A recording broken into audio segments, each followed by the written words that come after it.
오늘 하나님께서 주신 말씀은 누가복음 12장 42절에서 48절까지입니다.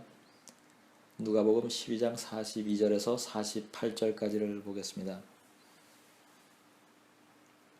주께서 이르시되 지혜 있고 진실한 청지기가 되어 주인에게 그 집 종들을 맡아 때를 따라 양식을 나누어 줄 자가 누구냐?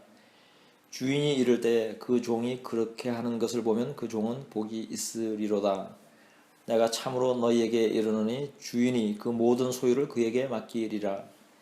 만일 그 종이 마음에 생각하기를 주인이 더디 오리라 하여 남녀 종들을 때리며 먹고 마시고 취하게 되면 생각하지 않은 날 알지 못하는 시각에 그 종의 주인이 이르러 엄히 때리고 신실하지 않은 자의 받는 벌에 처하리니 주인의 뜻을 알고도 준비하지 아니하고 그 뜻대로 행하지 아니한 종은 많이 맞을 것이요 알지 못하고 맞을 일을 행한 종은 적게 맞으리라. 무릇 많이 받은 자에게는 많이 요구할 것이요 많이 맡은 자에게는 많이 달라 할 것이니라. 아멘.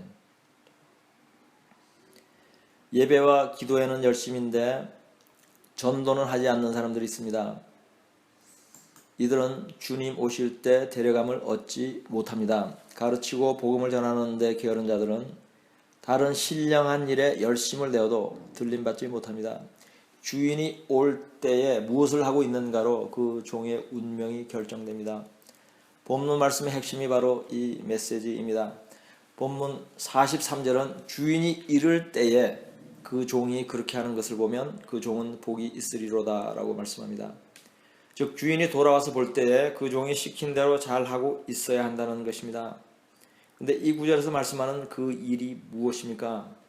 그 일은 때를 따라 양식을 나누어주는 일입니다. 본문 42절을 보겠습니다.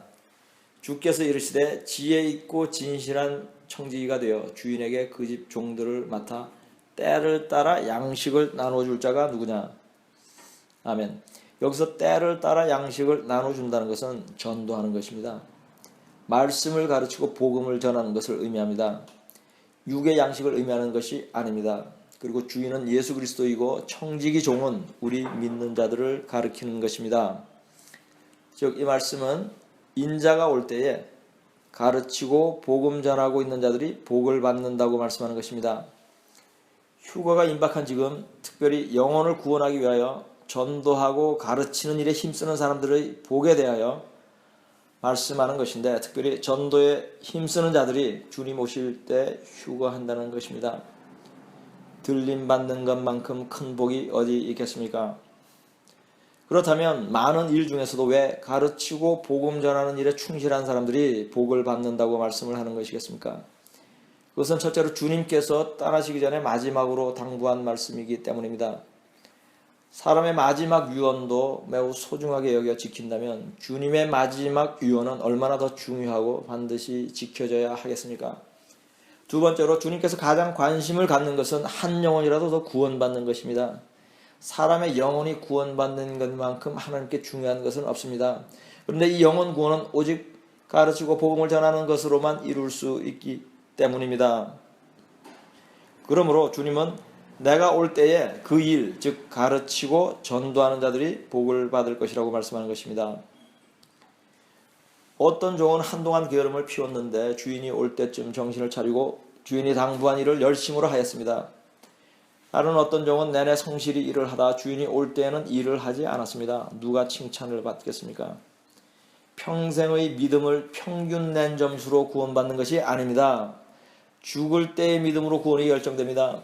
주님 오시는 순간의 믿음으로 들림이 결정되는 것입니다. 그러므로 성경은 먼저 된 자가 나중되고 나중된 자가 먼저 된다고 말씀하는 것입니다. 성경에는 극적인 대조를 보이는 두 가지의 이야기가 있습니다. 먼저 된 자가 나중되고 나중된 자가 먼저 되는 것에 대한 이야기입니다. 그 중에 하나는 솔로몬과 우편강도입니다. 솔로몬은 다윗의 아들이었고 성전을 건축하였습니다. 그리고 매우 지혜로워 성경의 저자가 되기도 하였습니다. 솔로몬은 젊었을 때 믿음이 좋았습니다. 그러나 세상 부귀와 영화를 모두 누린 솔로몬은 구원받지 못했습니다. 아내를 많이 두어 미혹되어 온갖 종류의 귀신을 다 섬겼습니다. 솔로몬은 성경이 보여주는 대표적인 먼저 된 자가 나중된 경우입니다. 우편 강도는 세상에서 악을 많이 행한 사람입니다. 강도 중에도 가장 악한 강도였습니다. 그러므로 십자가에 달리는 벌을 받은 것입니다. 그러나 죽기 직전에 회개하고 예수를 믿어 구원받았습니다. 이 사람은 입으로 마음으로만 회개를 하였고 회개에 합당한 열매도 맺지 못하였습니다. 열매를 맺을 기회도 주어지지 않았습니다. 그러나 구원받아 천국으로 갔습니다. 이 사람 우편 강도는 나중된 자가 먼저 된 경우입니다. 생각해 보십시오. 솔로몬과 우편 강도를 인생의 끝에 이처럼 드라마틱한 대반전이 일어날 것이라고 쉽게 상상할 수 있겠습니까? 또 다른 예를 이야기하겠습니다.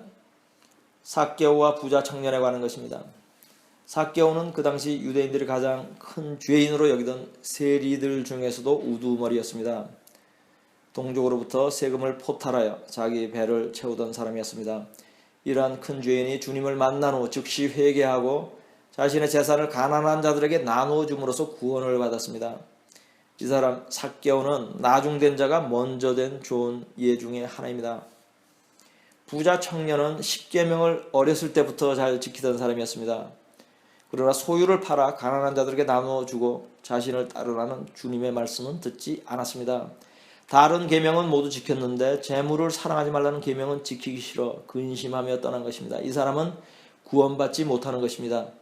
이 부자 청년은 먼저 된 자가 나중된 경우에 좋은 예입니다. 악한 삭개오는 구원받는데 선한 부자 청년은 구원받지 못했습니다. 살펴본 것처럼 구원과 멸망의 대반전, 역전은 어느 때에도 누구에게도 일어날 수 있습니다. 솔로몬과 우편강도, 삭개오와 부자 청년을 극적으로 대비시켜 설명하는 이유는 마지막 때에 주님이 오셔 그의 거룩한 성도들을 데려갈 때에도 이와 같은 극적인 사건이 일어날 것이기 때문입니다. 제가 이 설교에서 중점을 두려는 것은 이러한 구원과 멸망의 역전 드라마가 주님 오실 때 가르치고 복음을 전하는 자와 그렇지 않은 자들 사이에서 발생할 것이라는 사실입니다. 또한 본문 말씀도 그러한 것에 대한 교훈을 주는 것입니다. 본문 말씀에는 두 종류의 청지기가 소개됩니다. 하나는 때를 따라 사람들에게 양식을 나누어 주는 자이고 다른 하나는 종들을 때리고 먹고 마시고 취하는 사람들입니다. 여기에는 두 가지 부류의 사람들밖에 없습니다. 때를 따라 양식을 나누어 주는 사람과 먹고 마시고 취하고 때리는 사람들입니다. 여기에는 중요한 포인트가 있습니다. 그것은 때를 따라 양식을 먹이지 않는 사람은 모두 때리고 먹고 마시고 취하는 사람인 것입니다. 그 중간의 사람은 없습니다. 즉 때를 따라 양식은 먹이지 않지만 그렇다고 때리고 먹고 취하지도 않는 그러한 사람은 없다는 것입니다. 다시 말씀하면 주님이 보시기에 가르치고 복음 전하는 일을 성실하지 않는 사람은 모두 먹고 마시고 취하고 때리는 사람, 즉 악한 사람들이라는 것입니다. 이것이 본문 말씀이 비유로 가르치는 중요한 핵심입니다. 진리는 극과 극입니다. 천국과 지옥밖에 없습니다. 연옥은 없습니다. 천국은 극단적으로 좋은 것이고 지옥은 극단적으로 나쁜 것입니다. 여러분은 영에 속했던가 육에 속해 있습니다. 여러분은 거룩하든가 더럽습니다. 여러분은 하나님을 섬기든가 돈을 섬기고 있습니다. 중간은 없습니다. 여러분은 지금 전도를 열심히 하고 있던가 그렇지 않던가 중에 하나입니다. 지금까지 여러분이 아무리 선한 일을 하였고 교회를 오래 섬겼고 한때 많은 사람들을 주께로 인도하였고 땅끝 많은 나라들을 순례하였어도 지금 가르치고 복음을 전하는 삶을 살지 않으면 솔로몬이 되고 부자 청년이 될 수 있는 것입니다. 그러나 오랫동안 신앙생활을 성실히 하지 않았고 삶이 거룩하지 않았고 가르치고 복음 전하는 일에 게을렀지만 지금부터라도 돌이켜 회개하여 의롭고 거룩한 삶을 살며 가르치고 전도하는 일에 열심을 낸다면 여러분은 우편강도나 삭개오가 될 수 있는 것입니다. 왜냐하면 휴거가 임박하기 때문입니다. 지금 주님이 문 앞에 와 계시기 때문입니다. 그러니 이제 자녀들에게 성경을 가르치십시오. 혈육과 친구들에게 예수 믿으라고 말하십시오. 전도지를 들고 거리로 나가십시오. 짐을 챙겨 땅끝으로 가십시오. 본문의 46절 말씀은 주인의 말대로 행하지 않은 종들에게 벌을 내린다고 합니다. 생각하지 않은 날, 알지 못하는 시각에 그 종의 주인이 이르러 엄히 때리고 신실하지 않은 자의 받는 벌에 처하리니. 아멘. 여기서 생각하지 않은 날, 알지 못하는 시각에 그 종의 주인이 온다는 것은 휴거를 의미합니다. 휴거는 예수 그리스도께서 그의 거룩한 교회들을 데려가는 사건인데 노아의 홍수처럼 사람들이 생각지 못한 때에 일어날 것입니다. 그리고 휴거 후에는 온 세상이 7년 대환란으로 들어갑니다. 엄히 때린다는 것은 마지막 대환란 가운데서 고통당하는 것을 의미합니다. 7년 대환란 중에 당하는 고통은 너무 아파 죽고 싶을 정도의 극심한 괴로움을 겪는 것인데 때로 따라 양식을 먹이지 않는 종들이 이러한 고통을 당하는 것입니다. 그것으로 끝나는 것이 아닙니다. 이들은 신실하지 않은 자의 받는 벌에 처해진다고 합니다. NIV 영어 성경에는 믿지 않는 자가 받는 벌에 처해진다고 표현되어 있습니다. 즉 세상에서 가르치고 복음 전하는 일에 게으르면 불신자들이 받는 동일한 벌을 받는다는 것입니다. 불신자들이 받는 벌이 무엇이겠습니까? 본문에는 매를 맞는 두 부류의 종들이 있습니다. 하나는 많이 맞는 종이고 다른 하나는 적게 맞는 종입니다. 본문 47절 48절을 보겠습니다. 주인의 뜻을 알고도 준비하지 아니하고 그 뜻대로 행하지 아니한 종은 많이 맞을 것이요 알지 못하고 맞을 일을 행한 종은 적게 맞으리라. 무릇 많이 받은 자에게는 많이 요구할 것이요 많이 맡은 자에게는 많이 달라 할 것이니라. 아멘. 주인의 뜻을 아는 종, 많이 받은 종은 신앙생활을 오래 한 사람, 하나님의 은혜를 많이 경험한 사람, 은사를 많이 받은 사람들을 의미하는 것입니다. 물론 여기에는 목사, 선교사, 전도사, 장로들도 포함되는 것입니다. 이러한 사람들이 가르치고 전도하는 일을 게을리하면 많이 맞는 것입니다. 많이 맞는다는 것은 더욱 큰 환난과 고통을 당하게 된다는 의미입니다. 이런 사람들에게는 하나님께서 요구하고 기대하는 것이 더 큽니다. 48절에 주인의 뜻을 알지 못하고 맞을 일을 행한 사람들은 불신자나 거의 불신자에 가까운 초신자들을 의미하는 것입니다. 이 사람들은 진리를 모르며 전도가 주님의 유언이고 얼마나 중요한지에 대해 잘 모릅니다. 그러나 이들도 매는 맞습니다. 즉 이들도 휴거 때 들림받지 못하고 마지막 7년 대환란 중에 남겨지는데 주인으로부터 많이 받은 종들, 즉 오래 교회에 다닌 사람들보다는 고통을 덜 당한다는 것입니다. 이 사람들은 오히려 환란을 통과하며 구원을 받을지도 모릅니다. 불공평하다고 할 수 없습니다. 이렇게 하시는 것이 하나님의 공의입니다. 성경은 미지근한 물은 토해버린다고 합니다. 차라리 차가운 물이 나은 것입니다. 신앙생활을 오래 한 사람들, 교회의 권위들, 신학교에서 배운 사람들은 가르치고 복음을 전한다는 것이 얼마나 중요하고 하나님께서 얼마나 기뻐하는 일이라는 것을 익히 잘 아는 사람들입니다. 그뿐만 아니라 그렇게 하라고 교인들을 가르쳐야 할 책임이 있는 사람들입니다. 그럼에도 불구하고 그러한 일에 스스로 게으름을 피우는 것은 참으로 주님이 보시기에 민망하고 실망스러운 일일 뿐더러 하나님을 진노하게 하는 일이 아닐 수 없는 것입니다. 그러므로 그날에 들림받지 못하고 환란에 넘겨져 고생을 하다가 결국은 믿지 않는 자들과 같은 운명이 될 수도 있는 것입니다. 전도는 선택이 아닙니다. 전도는 하나님의 명령이며 하나님의 명령을 어기고 살아남을 자는 없습니다. 그러므로 사도 바울도 할 수 없이 전도한다고 했습니다. 부득불 전도하는데 그 이유가 자신이 벌을 받지 않으려고 그렇게 한다는 것입니다. 전도는 내가 살기 위하여서 억지로 할 수 없이라도 해야 하는 것입니다. 이렇게 이해하는 것이 성경적인 것입니다. 어떤 사람은 어떤 경우에는 복음을 전하는 것이 기쁘고 즐거움으로 열심히 할 수도 있습니다. 그러나 기뻐서 하든 억지로 하든 전해지는 것은 예수이니 그 상급의 차이가 없습니다. 그리고 전도는 사람들이 보기에 또는 전도하는 사람 스스로가 보기에도 미련한 것처럼 보이기도 합니다. 그래도 상관없는 것입니다. 상관 있는 것은 지금 내가 가르치고 복음 전하는 일에 전념하고 있냐는 것입니다. 이것이 주님 오실 때 여러분의 구원을 결정하는 것입니다. 어떤 선교사를 예루살렘에서 만났습니다. 오랫동안 여러 나라를 다녔다고 합니다. 근데 이 선교사는 복음은 별로 전하지 않고 기도하고 예배만 하고 다니는 것입니다. 우선 영어를 전도할 만큼 하지 못하니 전도를 하기가 어려울 것입니다. 물론 통역을 세워서 할 수도 있지만 특별히 그러한 계획을 세우고 도움받을 사람이 정해지지 않는다면 세계 여러 나라를 다니며 복음을 전하기는 어려운 것입니다. 이와 비슷한 경우에 다른 사람들을 보았고 또 간접으로 듣기도 하였습니다. 제가 아는 한 선교사가 이스라엘에 선교를 가 있는 후배 선교사들에게 전화하여 선교 상황을 물었더니 이스라엘은 전도하기가 힘들어 기도만 하고 있다는 말을 접한 적이 있습니다. 그런데 어떤 한국 선교사는 예루살렘에서 많은 사람들을 전도합니다. 이 선교사는 하나님께서 예루살렘에서 가장 전도할 문을 크게 열어주신다고 고백합니다. 그렇다면 이스라엘은 전도가 힘들다며 기도만 하고 있는 선교사들은 무엇을 하는 것입니까? 전도는 그냥 단순하고도 노골적으로 예수를 전하는 것입니다. 믿게 하시는 것은 성령입니다. 그러니 지금 내가 누구에게든지 예수를 증거하고 있느냐가 중요한 것입니다. 그러므로 복음을 잘 받지 않는다고 기도만 하는 것은 잘못된 것입니다. 주님은 땅끝까지 가서 전도하라고 했지 기도하라고 하지 않았습니다. 기도는 골방에서 한적한 곳에서 교회에서 하면 됩니다.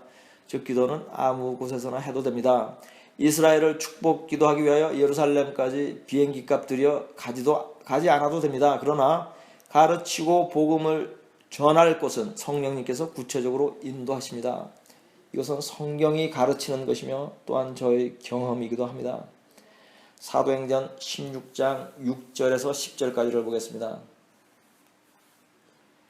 성령이 아시아에서 말씀을 전하지 못하게 하시거늘 그들이 부르기아와 갈라디 땅으로 다녀가 무시아 베르러 비두니아로 가고자 애쓰되 예수의 영이 허락하지 아니하시는지라. 무시아를 지나 드로아로 내려갔는데 밤에 환상이 바울에게 보이니 마게도냐 사람 하나가 서서 그에게 청하여 이르되 마게도냐로 건너와 우리를 도우라 하거늘 바울이 그 환상을 보았을 때 우리가 곧 마게도냐로 떠나기를 힘쓰니 이는 하나님이 저 사람들에게 복음을 전하라고 우리를 부르신 줄로 인정함이로라. 아멘. 바울이 비두니아로 가기를 애썼는데 성령이 허락하지 않았다고 합니다. 그리고 마게도냐로 가서 복음을 전하도록 인도하였습니다. 우리는 보통 아무 데서나 전도하고 선교하면 되지 않겠냐고 생각하기 쉽습니다. 그러나 성경은 전도할 곳을 성령이 인도한다는 것을 보여주고 있습니다. 제가 선교갈 두 곳을 놓고 기도를 한 적이 있습니다. 한 곳은 케냐였고 한 곳은 캄보디아였습니다. 제 마음은 케냐로 가기를 원하였는데 기도를 하며 어디로 갈지를 주께 물었더니 그날 밤 꿈으로 캄보디아로 갈 것을 보여주셨습니다. 그리하여 캄보디아에서 많은 영들을 주께로 돌아오게 하는 열매를 맺었습니다. 제가 한 경험이 바울이 경험한 것과 정확하게 같은 것입니다. 어떤 사람은 한국에서 계속 전도하면 됩니다. 복음 전하기 위하여 외국으로 가지 않아도 됩니다. 단 한국의 어디에서 전도해야 할지는 기도해야 할 것입니다. 집 앞에서 해야 할지, 다른 동네로 가야 할지, 도시로 갈지, 외딴 섬이나 산골로 갈지, 가난한 자들에게로 갈지, 부자들에게로 갈지에 대하여는 기도해야 합니다. 그러면 가장 복음 전할 문을 크게 열어주시는 곳으로 성령께서 인도하십니다. 어떤 사람은 외국어를 모를지라도 주님께서 통역할 사람을 붙여서 외국에서 전도하는 길을 열어주실 수도 있습니다. 여러분이 특별히 어떤 나라를 품고 오래 기도하였다면 성령님께서 그곳으로 인도하실 수도 있습니다. 중요한 것은 그곳에서 복음을 전하는 일에 집중해야 하는 것입니다. 어떤 사람은 프로젝트에 시간과 비용을 많이 들입니다. 어떤 사람은 책을 쓰는데 시간과 에너지를 많이 소비합니다. 어떤 선교사는 세계여행 다니는 기분으로 여기저기 다닙니다. 지금은 그럴 시간이 없습니다. 여러분이 예수를 믿는 사람이라면 어떤 직업을 가졌든지 어디에 있든지 상관없이 가르치고 복음 전하는 일이 가장 우선이 되어야 한다는 것입니다. 지금 주님께서 문 앞에 와 계십니다. 그런데 내년에 선교 갈 계획을 세우고 있습니까? 3년 후에 지을 교회 건물을 위하여 건축 헌금을 모으고 있습니까?